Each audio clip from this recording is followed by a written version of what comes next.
The room smelled of herbs, candle wax, and fear. It was late evening in Umuokpu, a quiet village in Anambra State, where the wind carried the faint sound of distant palm fronds brushing against each other.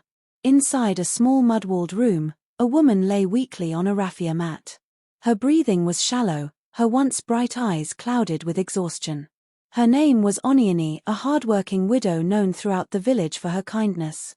She had raised her only daughter alone since her husband's death many years ago. But now, death was knocking on her door. Sitting beside her, wiping her damp forehead with a threadbare cloth, was her younger sister, Ngozi. Standing timidly in one corner of the room was Adaora, a plump, shy, 19-year-old girl with teary eyes and trembling lips. Onioni reached out her frail hand towards Adaora. "My Ada, come, Neen, come closer." Adaora shuffled forward, her heavy body swaying slightly, her face wet with tears. She knelt beside her mother, clutching her hand. "Neen, please don't leave me.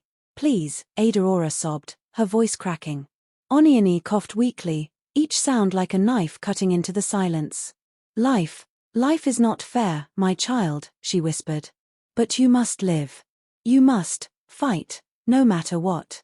Her eyes shifted to Ngozi, who stood still, her arms folded.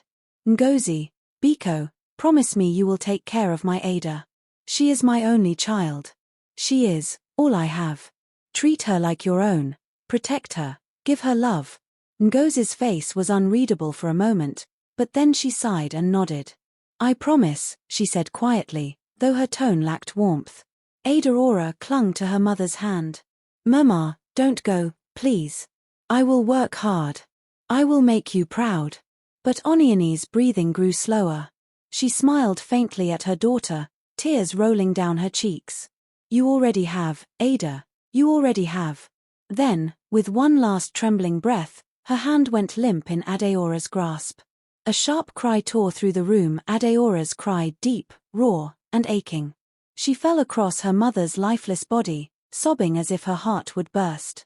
Outside, the Harmattan wind howled as though the village itself mourned with her. The days after Onioni's burial were a blur of grief for Adaora. She moved into Aunt Ngozi's small bungalow, carrying only a bag of worn clothes and the ache in her heart. It didn't take long for the warmth of her mother's last wish to fade. Ngozi's kindness vanished the moment the funeral sympathizers left. She became cold, her voice sharp, her patience thin. "Get up, Ada," she would shout at dawn. "You think you can sleep till midday? There is cassava to peel, firewood to fetch, water to carry from the stream. Move that fat body of yours." Adaora would scramble out of bed, often with no breakfast, and work until her back ached. Her round face was always damp with sweat, her feet dusty and cracked. She was no longer treated like a niece but like an unpaid servant. In the evenings, when Ngozi's own children sat in the parlor eating rice and meat, Adaora would be given cold leftover gari with bitter soup. "You better eat that and thank God," Ngozi would say. "Food is not easy to find. If your mother had been wise, maybe you wouldn't be suffering." Sometimes Adaora wondered if this was truly the same woman who had stood beside her mother's deathbed, promising to protect her. One early morning, Ngozi handed Adaora a broom. "Go and sweep that big compound near the main road, Chief Abi's house. The gateman said they need someone to clean outside every morning. Sweep well, don't disgrace me." The chief's compound was massive compared to anything Adaora had seen up close. High white walls surrounded it, with a large black gate that looked like it could swallow her whole. The gateman, a middle-aged man with tired eyes, simply nodded and let her in without asking questions. She swept the long driveway, the flower beds, the tiled front porch, her broom scratching against the tiles in the quiet morning air. She never saw the chief himself, only the occasional maid who would rush past without a word. When she returned home, her back aching, Ngozi would inspect her hands. "You didn't work enough. Lazy girl. You think sweeping is play?" Even though Adaora brought home a tiny tip sometimes, Ngozi kept it all. Adaora never saw a kobo. It began with whispers. Ngozi had been watching Adaora closely for weeks, her sharp eyes darting over the girl's plump body, her mind turning like a grinding stone. She wanted Onioni's little mud house and the small cassava farm that came with it. But as long as Adaora was considered her late sister's rightful heir, she couldn't take them openly. She needed a reason, a scandal big enough to throw Adaora out without anyone questioning her. And then it came to her. One humid night, after Adaora had returned from sweeping Chifabee's compound and cooking a pot of watery okra for the household, Ngozi called her into the kitchen. "Come and eat," she said unusually softly.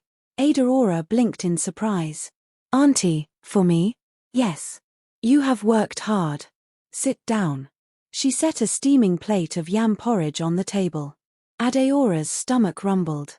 She didn't notice the powder Ngozi had stirred into the food earlier that day, a bitter sleeping herb she had bought secretly from a woman in the next village. Within minutes of eating, Adaora's eyelids grew heavy. She barely made it to her raffia mat before her world went dark. While Adaora slept in a drugged haze, Ngozi slipped out to the back of the compound where a man was waiting in the shadows. His name was Ezekwe, a drunken troublemaker who owed Ngozi money. She promised to cancel his debt if he did her a little job. What happened that night would change Adaora's life forever. By dawn, Ngozi had her story ready. She went from house to house in the village, wailing dramatically. "Come and see, oh. This girl that my sister left for me has been sleeping with men at night in my house. My God. Even with her size, she has no shame." Villagers gathered, eager for gossip. Some shook their heads in pity, others in disgust. "She is a disgrace," Ngozi cried louder. "And now she is pregnant. What will I do? My own sister's child, a harlot under my roof."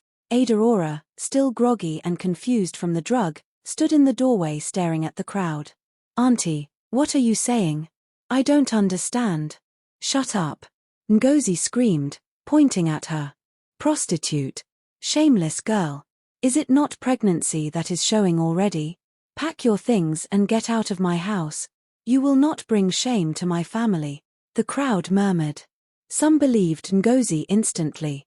Others glanced at Adaora's wide, tear-filled eyes and hesitated. But no one spoke up.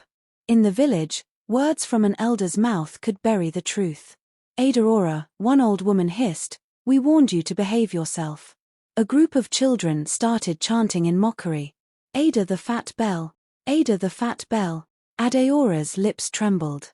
I didn't do anything." Ngozi turned to the elders standing nearby. "This girl cannot live under my roof. If she stays, my children will learn her bad ways. I am sending her away today." Before Adaora could gather her thoughts, Ngozi snatched the small bag that contained all her belongings and threw it into the red dust road. "Go and live with the men you sleep with," she shouted. "This is not your home anymore. I own my sister's house now. You are finished." And just like that, the door was slammed in her face. That night, Adaora wandered aimlessly through the village with her bag clutched to her chest. Every place she turned, the stairs followed her. Whispers trailed behind her like shadows. She thought of her mother. "If Mama were alive, this could never happen to me." The wind grew cold. She had no money, no food, no shelter. Her feet carried her without thinking until she found herself standing before the tall black gate of Chifabee's mansion, the same place she swept every morning. The gate was closed. The compound silent. She stood there, shivering in the night air. Something about the place felt safer than the open road.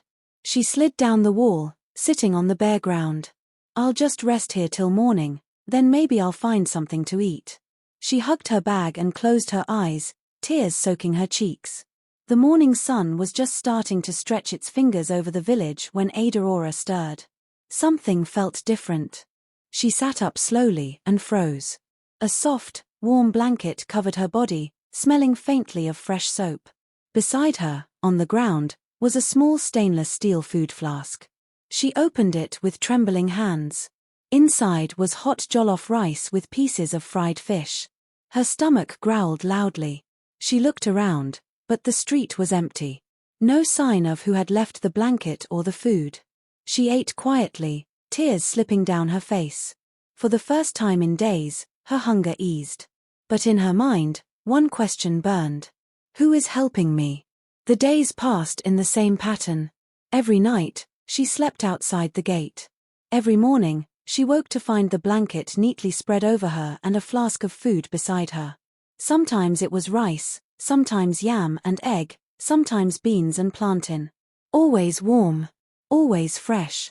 But life at the gate came with its own pain. Market women passing by would shake their heads.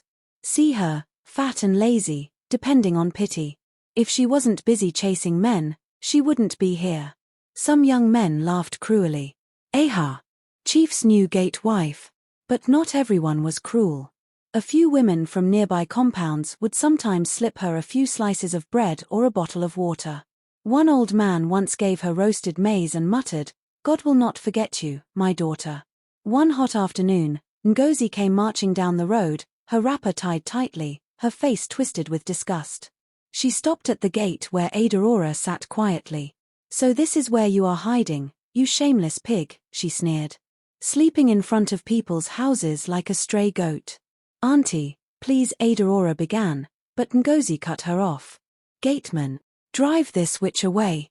She will bring bad luck to your master. Don't you people know she is a curse? If she stays here, all of you will die." The gateman shifted uncomfortably. "Madam, she is not disturbing anyone." Ngozi hissed. "You think you know her? This girl is evil. She killed her mother with her bad luck. If you don't send her away, something will happen to this house." Aurora lowered her eyes, too hurt to speak. Ngozi spat on the ground and stormed off. It was a rainy night. The wind howled through the palm trees, sending sheets of rain splashing against the road.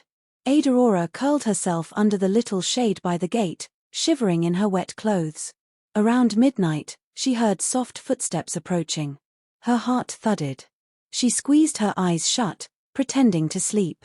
The footsteps stopped beside her. She felt gentle hands place the familiar blanket over her shoulders. Then the soft clink of a food flask set down beside her. Curiosity burned in her chest. Slowly, she opened one eye, and what she saw made her gasp quietly. It was not the gateman. It was someone she never expected to see at all, standing in the rain, looking down at her with eyes full of something she couldn't understand.